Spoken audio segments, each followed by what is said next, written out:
आज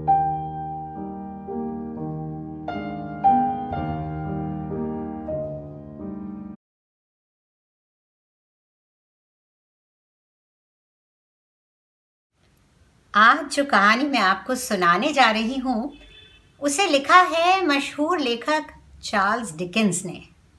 इस कहानी का मूल शीर्षक है अ क्रिसमस कैरल और इसका हिंदी में अनुवाद मैंने किया है आपको सुनाने के लिए। तो आओ सुनो कहानी क्रिसमस का गीत। कहानी शुरू होती है स्क्रूज और मार्ले नाम की कंपनी के मिस्टर स्क्रूज से। उनके पार्टनर मार्ले की मौत हो चुकी थी, पर फिर भी मिस्टर स्क्रूज ने कंपनी के नाम में कोई बदलाव नहीं किया था। क्रिसमस की शाम थी और स्क्रूज अपने दफ्तर में बैठा था। बाहर कड़ाके की ठंड पड़ रही थी और स्क्रूज ने अपने पास एक छोटी सी आग जला रखी थी गर्मी के लिए। उसके बेचारे क्लर्क के पास जो आग जल रही थी उसमें तो बस नाम मात्र की गर्मी थी। त्योहार के इस मौके पर भी स्क्रूज के खुदगर्ज दिल में जरा सी भी नरमाहट नहीं आई थी। तब तक उसका भांजा उसके दफ्तर में पहुंचा और उसने मिस्टर स्क्रूज को क्रिसमस की शुभकामनाएं दी। स्क्रूज ने सिर्फ कहा बकवास। भांजे ने फिर यह भी कहा कि आप कल हमारे यहाँ आइएगा, साथ में क्रिसमस मनाएंगे। इस पर भी मिस्टर स्क्रूज ने सिर्फ एक ही जवाब दिया, बकवास। खैर भांजा चला गया। उसके थोड़ी देर बाद एक और व्यक्ति वहां आया और उसने स्क्रूज से चंदा मांगा कुछ गरीबों में खाना बांटने के लिए। पर स्क्रूज का वही जवाब था, बकवास। ऐसे गरीब मर जाए तो अच्छा है, जनसंख्या तो कुछ कम होगी। वो आदमी भी चुपचाप वहां से चला गया। कुछ देर बाद स्क्रूज के दफ्तर के दरवाजे के बाहर एक छोटा लड़का आकर क्रिसमस के गीत गाने लगा, तो स्क्रूज ने उसे भी वहां से भगा दिया। रात का अंधेरा गहराने लगा था और ठंड बढ़ती जा रही थी। स्क्रूज दफ्तर बंद करने लगे, पर उन्हें इस बात से भी नागवार गुजर रहा था कि उनका जो क्लर्क था वो अगले दिन की छुट्टी लेने वाला था। क्लर्क ने उन्हें याद दिलाया कि वो साल में सिर्फ एक ही दिन ऐसा आता है, पर स्क्रूज ने बड़े बेमन से उसको छुट्टी दी और हिदायत दी कि अगले दिन वो समय से पहले काम पर पहुंच जाए। स्क्रूज खुद भी अपने घर पहुंचा और दरवाज़ा अंदर से बंद करके अपने अंदर वाले कमरे में आग जलाकर बैठ गया अकेला। कुछ देर बाद उसे एक अजीब सी आवाज़ सुनाई दी कि जैसे तहखाने में कोई भारी भरकम चेन घसीट रहा हो। धीरे धीरे वो आवाज तहखाने की सीढ़ियों से ऊपर आती चली गई और स्क्रूज के कमरे के दरवाजे तक पहुंची। स्क्रूज ने सुनकर भी कहा, बकवास। पर दरवाजा खुला और एक अजीब सी आकृति अंदर आई। स्क्रूज का मृत पार्टनर जेकब मार्ले। जेकब का शरीर बिल्कुल पारदर्शी था और उसकी कमर के चारों ओर एक चेन बंधी हुई थी जो दूर तक उसकी पीछे पूंछ की तरह फैली हुई थी। और खड़खड़ाती हुई वो चेन चाबियों, मोटे मोटे तालों और रकम रखने की स्टील की संदूकचियों से बनी हुई थी। कौन हो तुम? स्क्रूज ने पूछा। जब जिंदा था तो तुम्हारा पार्टनर था, जेकब मार्ले, उस भूत ने कहा। बकवास, स्क्रूज ने कहा। ये सुन के उस भूत ने जोर से अपनी चेन खड़खड़ाई। स्क्रूज डर के घुटनों के बल उसके सामने बैठ गया। तुम यहां क्यों आए हो? उसने पूछा। वो भूत बोला, हर इंसान को चाहिए कि वो लोगों में मिलजुल कर सद्भावना से रहे, पर अगर वो जिंदगी में ये नहीं करता है तो मौत के बाद उसे लोगों के बीच में भटकना पड़ता है। और ये चेन? स्क्रूज ने पूछा। ये चेन मैंने खुद बनाई है, टुकड़े टुकड़े जोड़कर।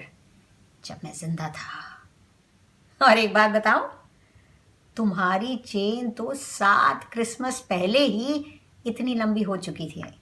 अब तक तो तुमने उसे और भी लंबा कर लिया है, मार्ले का भूत बोला। पर तुम तो अपने काम में इतने अच्छे थे जेकब, स्क्रूज बोला।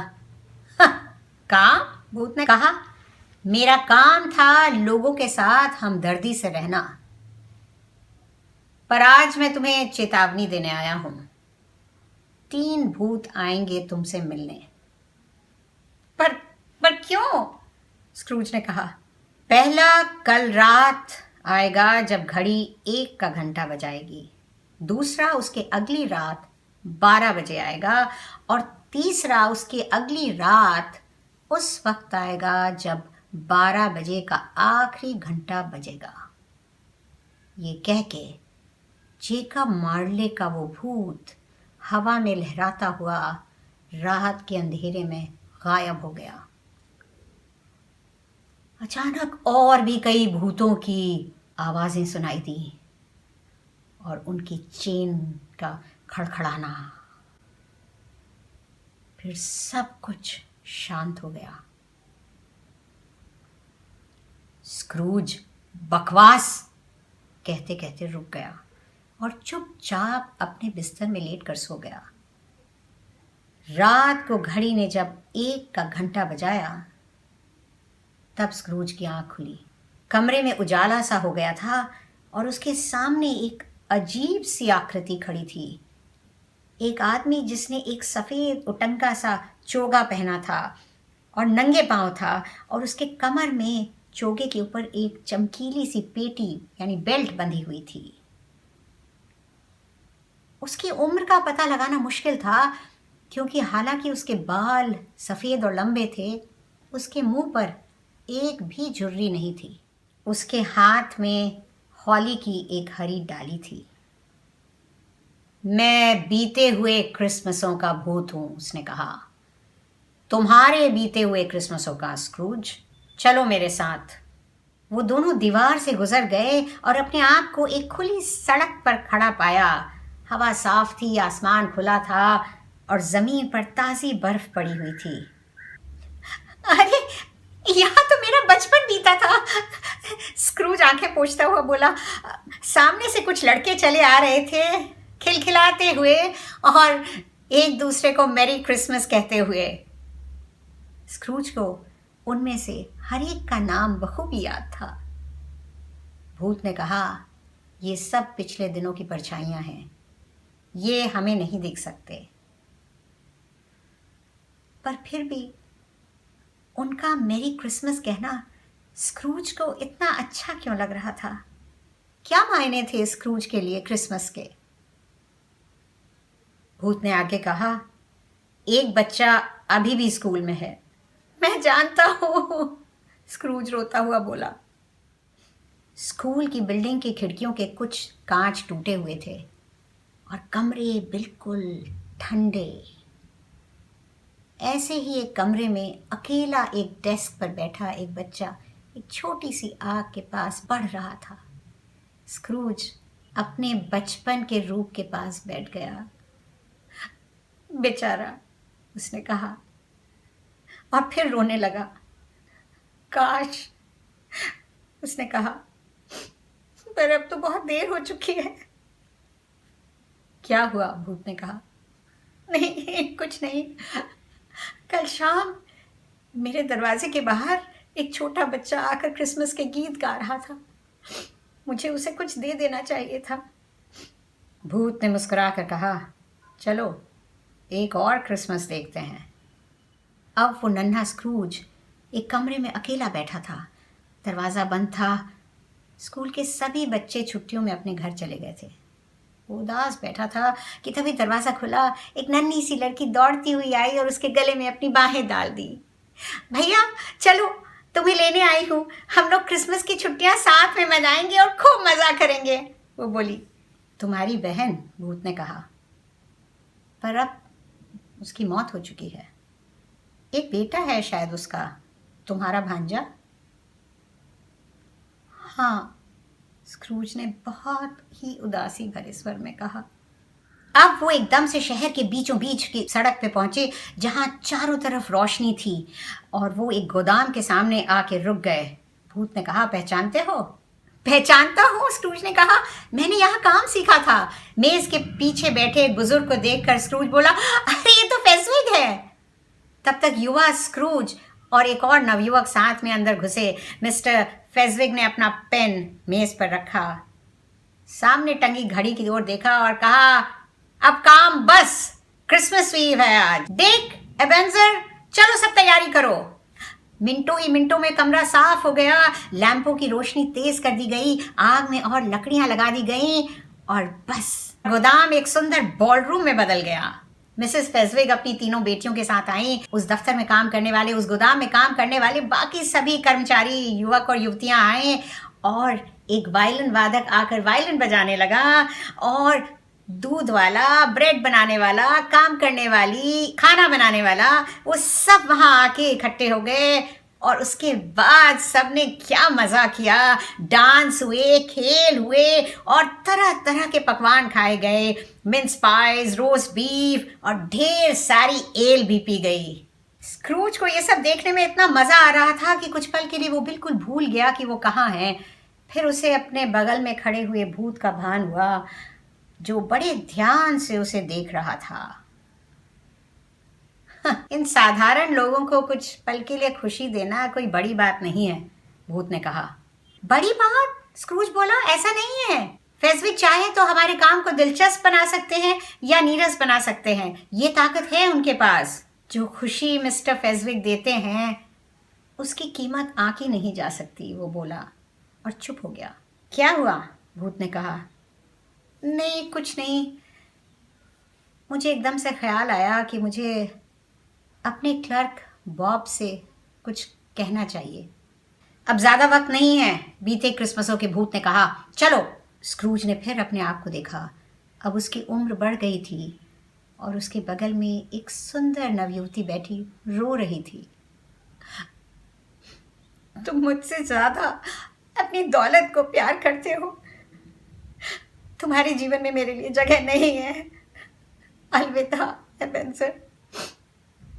उम्मीद है कि जो राह तुमने चुनी है उसमें खुश रहोगे।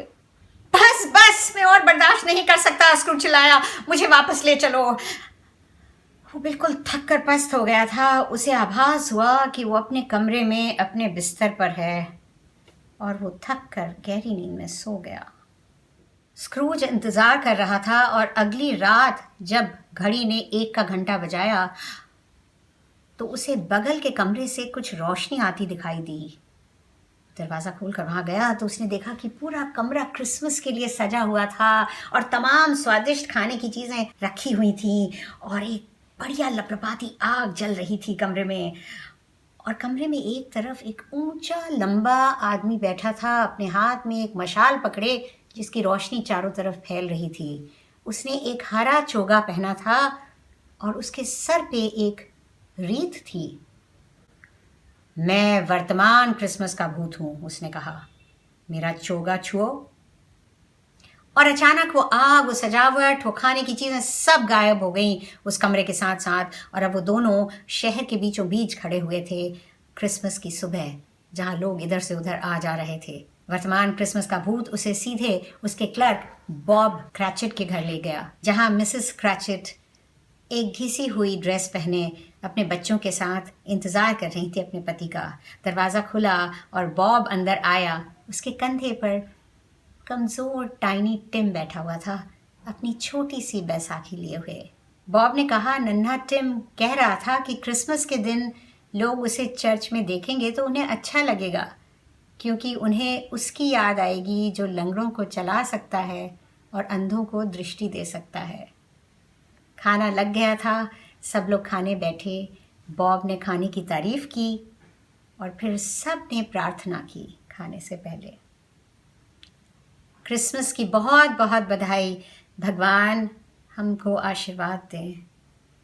भगवान हम सबको आशीर्वाद दें, नन्हे टिम ने कहा। नन्हा टिम बॉब के बगल में बैठा था और बॉब ने उसका कमज़ोर हाथ पकड़ रखा था। मानो डरता हो कि कहीं कोई उसे ले ना जाए।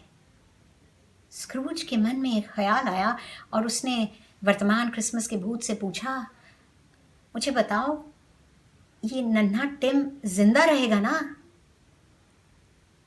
भूत ने कहा, मुझे एक खाली कुर्सी दिखाई दे रही है और कोने में रखी एक नन्ही बैसाखी जिसे अब कोई इस्तेमाल नहीं करता। अगर ये परछाइयाँ, वर्तमान की परछाइयाँ बदली नहीं तो ये बच्चा ज़रूर मर जाएगा। नहीं नहीं, ऐसा मत कहो, ऐसा मत कहो, स्क्रूज ने कहा। कहो ना कि वो मरेगा नहीं। अगर ये परछाइयाँ नहीं बदली तो वो शर्तिया मर जाएगा। भूत ने फिर कहा, पर क्या फर्क पड़ता है, जनसंख्या कम हो जाएगी ना। स्क्रूज ने अपने ही शब्द सुनकर शर्म से सर झुका लिया। सहसा उसे अपना नाम सुनाई दिया। बॉब कह रहा था, एक जाम मिस्टर स्क्रूज की सेहत के नाम, जिनकी बदौलत हम ये दावत मना रहे हैं। जरूर। मिसेस क्रैचेट का चेहरा तमतमा आया। क्रिसमस का मौका है और तुम कह रहे हो, इसीलिए मैं ये जाम उठाती हूँ, वरना वो इस लायक नहीं है कि उसकी सेहत के लिए जाम पिया जाए। बच्चे भी चुप थे। साफ था कि उस परिवार में स्क्रूज को कोई पसंद नहीं करता था। कुछ देर बाद नन्हे टिम ने अपनी प्यारी सी आवाज में एक सुरीला गीत गाया। ये परिवार गरीबी के बावजूद भी कितनी खुशी, कितनी आत्मीयता और कितने संतोष से रह रहा था।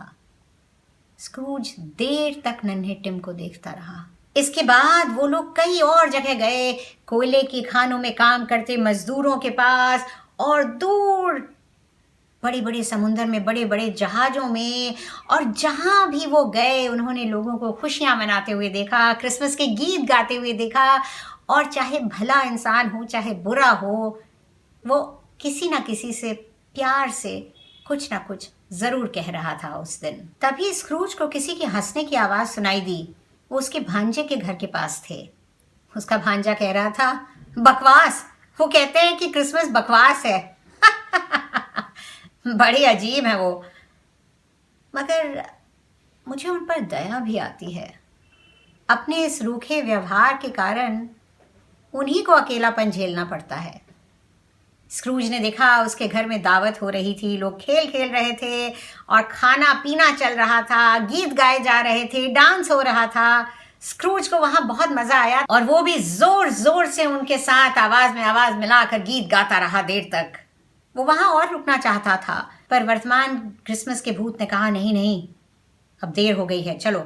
वे और भी कई जगह गए और बहुत कुछ देखा।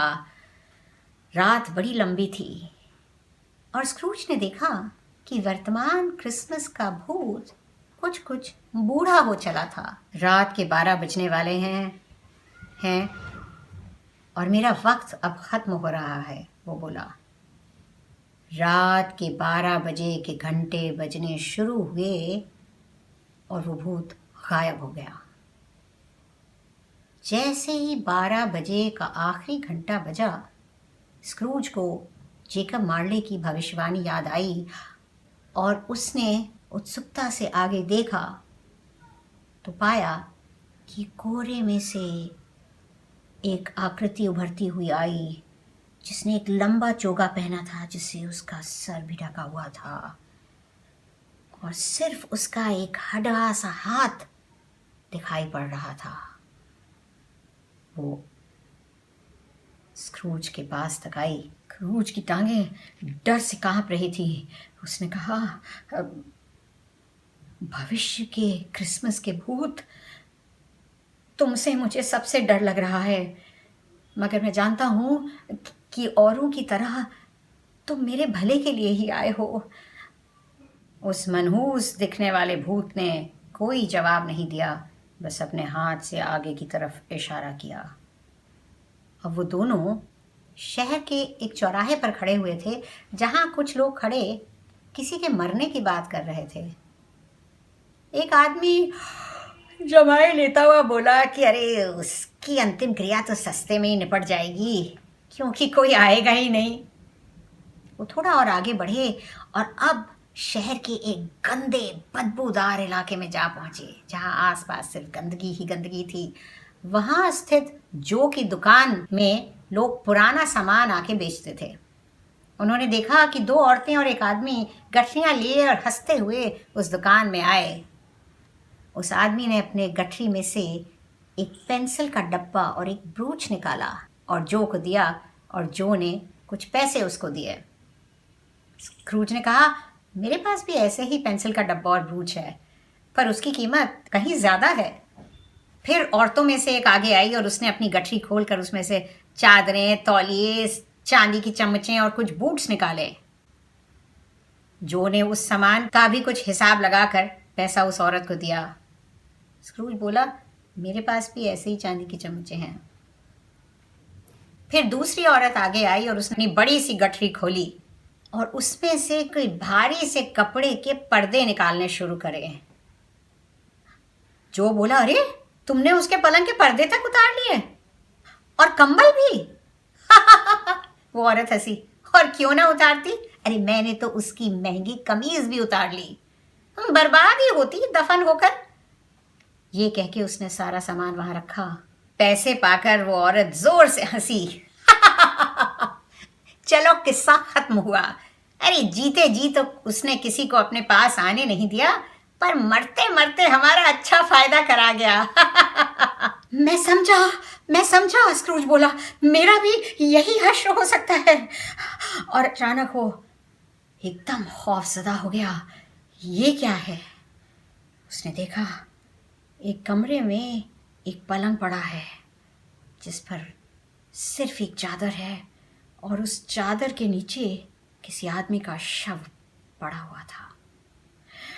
मुझे यहाँ से ले चलो, मुझे डर लग रहा है यहाँ, स्क्रूज चिल्लाया। भविष्य के क्रिसमस का भूत अब उसे बॉब क्रैचेट के घर ले चला। वहां पहुंचकर स्क्रूज ने देखा कि मिसेस क्रैचेट और उनके बच्चे नन्हे टिम के अलावा चुपचाप गुमसुम बैठे हुए थे। तब तक बॉब घर में घुसा और घुसते ही रो पड़ा फूट फूट कर। उन सब ने उसे घेर लिया और वो सब लोग आग के पास आकर बैठ गए। और बॉब रोते रोते बोला, हम लोग नन्हे टिम को कभी नहीं बुला पाएंगे, कभी नहीं बुला पाएंगे। सब लोगों ने कहा, हाँ, हम उसे कभी नहीं भूल पाएंगे। स्क्रूज ने कहा, वो किसका शव था जो वहां चादर के नीचे पड़ा हुआ था? भूत ने कोई जवाब नहीं दिया, पर वो स्क्रूज को गिरजाघर के पास बने कब्रिस्तान पर ले गया और वहां बनी एक कब्र की तरफ इशारा किया। स्क्रूज ने आगे बढ़कर उसके पत्थर पर नाम पढ़ा। वो था एबेनेज़र स्क्रूज। नहीं नहीं नहीं, ऐसा नहीं हो सकता। भले भूत, उसने भूत का चोगा पकड़ते हुए कहा, मैं क्रिसमस का सम्मान करूंगा, मैं पूरे साल सद्भावना और प्यार से रहूंगा, मैं तुम तीनों भूतों की सिखाई सीख कभी नहीं भूलूंगा। पर कह दो कि ये सच नहीं है। ऐसा करने से पत्थर पे लिखा मेरा नाम मिट जाएगा ना? व्यथित होकर उसने भूत का हाथ पकड़ लिया।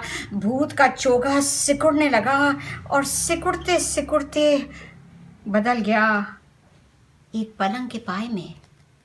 उसके पलंग के पाए में उसका अपना पलंग, उसका अपना कमरा, अपना घर। और सबसे खास बात थी कि अब उसके पास वक्त था, वो अपने को सुधार सकता था। उसने पलंग के पर्दों को पकड़ लिया और रोने लगा। उसका चेहरा आंसुओं से भीग गया था।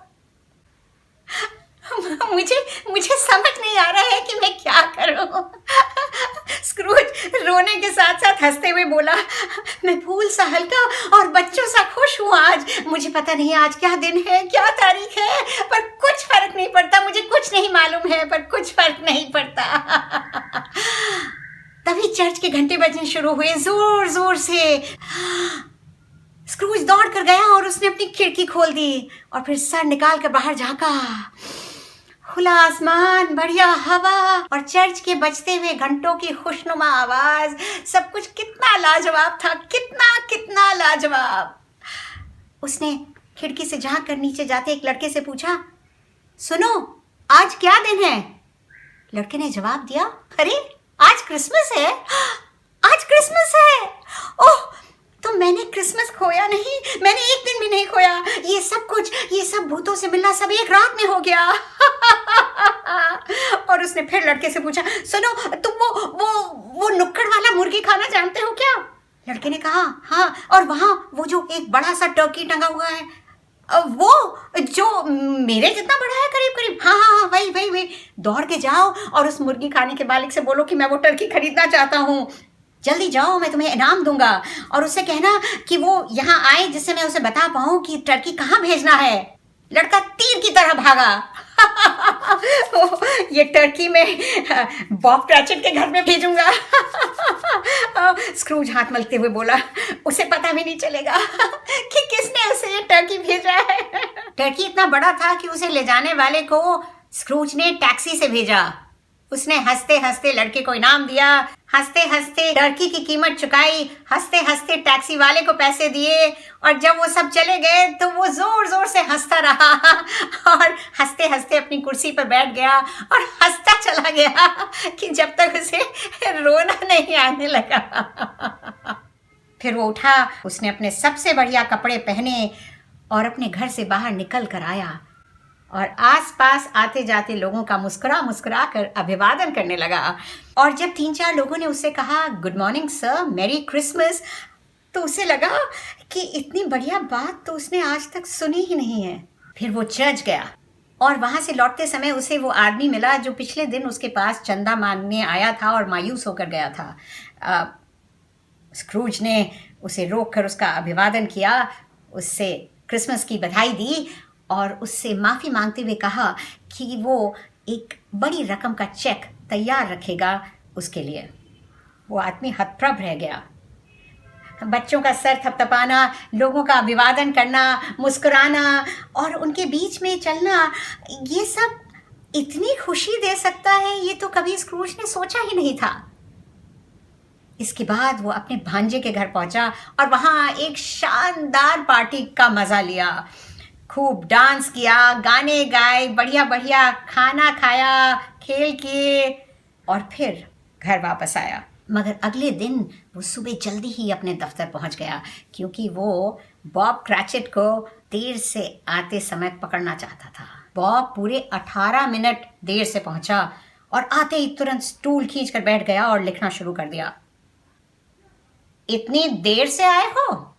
स्क्रूज ने अपनी पुरानी आवाज बनाते हुए कहा, माफी चाहता हूं सर, गलती हो गई। वो यहाँ आओ। जब बॉब उसके पास पहुंचा तो स्क्रूज बोला, मैं ये बिल्कुल बर्दाश्त नहीं कर सकता और इसीलिए आज से तुम्हारी तनख्वाह बढ़ा रहा हूं। बॉब बिल्कुल सन्न रह गया। उसे लगा कि मिस्टर स्क्रूज कहीं पागल तो नहीं हो गए हैं। Merry Christmas Bob, mister Scrooge ने कहा। पिछले कई सालों से जितना होता आया है, ये क्रिसमस तुम्हें उससे कहीं ज़्यादा शुभ हो। मैं तुम्हारी तनख्वाह बढ़ा रहा हूँ और तुम्हारे परिवार की जो भी परेशानियाँ हैं उनके बारे में बात करना चाहता हूँ तुमसे। बस। फिर क्या था, मिस्टर स्क्रूज बिल्कुल बदल गए। उन्होंने सिर्फ वो ही नहीं किया जो कहा, बल्कि उससे भी बढ़कर किया। नन्हे टिम के लिए तो वो पिता स्वरूप हो गए। नन्हा टिम जिंदा रहा। वो एक भले दोस्त, एक भले बॉस और हर तरह से एक भले इंसान में बदल चुके थे। कुछ लोग उनमें ये परिवर्तन देखकर हंसते थे मगर उन्हें कोई फर्क नहीं पड़ता था, क्योंकि अब वो खुद खुलकर हंसना सीख चुके थे। उनसे मिलने वो भूत फिर कभी नहीं आए, शायद इसलिए क्योंकि वो क्रिसमस का सार, उसका मर्म बखूबी समझ चुके थे। प्रार्थना करते हैं कि हम भी इस मर्म को समझ पाएं। भगवान हम सबको आशीर्वाद दें, जैसे नन्हा टिम कहता था।